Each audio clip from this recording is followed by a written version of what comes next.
MyFerryLink est une compagnie de ferry assez récente, elle a été lancée en 2012, mais ses salariés ont derrière eux une longue histoire puisqu'avant de travailler pour MyFerryLink, ils étaient à SeaFrance. SeaFrance, c'était aussi une compagnie de ferries qui exploitait 4 navires sur la liaison transmanche entre Calais et Douvres. Elle était détenue par la SNCF.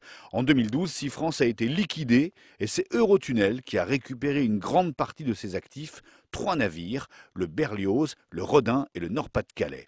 À ce moment-là, d'anciens salariés de SeaFrance ont formé une SCOP pour exploiter les 3 navires. Cette SCOP, Société coopérative et participative, est contrôlée par le syndicat majoritaire dans MyFerryLink. MyFerryLink emploie 600 salariés, elle propose chaque semaine 200 traversées entre Calais et Douvres. Mais voilà, les ennuis se multiplient très vite pour la nouvelle compagnie. L'autorité britannique de la concurrence interdit à MyFerryLink de desservir la ville de Douvres. Pour elle, le propriétaire Eurotunnel ne peut pas être présent dans le trafic maritime entre Calais et Douvres. Quelques semaines plus tard, la décision de la concurrence britannique est infirmée par la justice, mais voilà, l'autorité de la concurrence britannique ne lâche rien et dépose un recours devant la Cour suprême. Et là, les ennuis continuent. Face à cette menace, en mai dernier, le groupe Eurotunnel décide de ne pas renouveler son contrat à MyFerryLink.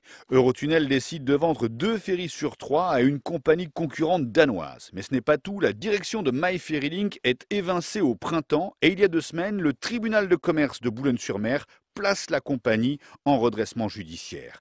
Les menaces sur l'emploi sont réelles. Avec 2 bateaux en moins, des centaines d'emplois sont menacés. C'est la raison pour laquelle des salariés de MyFerryLink ont lancé des actions contre le tunnel sous la Manche ou dans le port de Calais.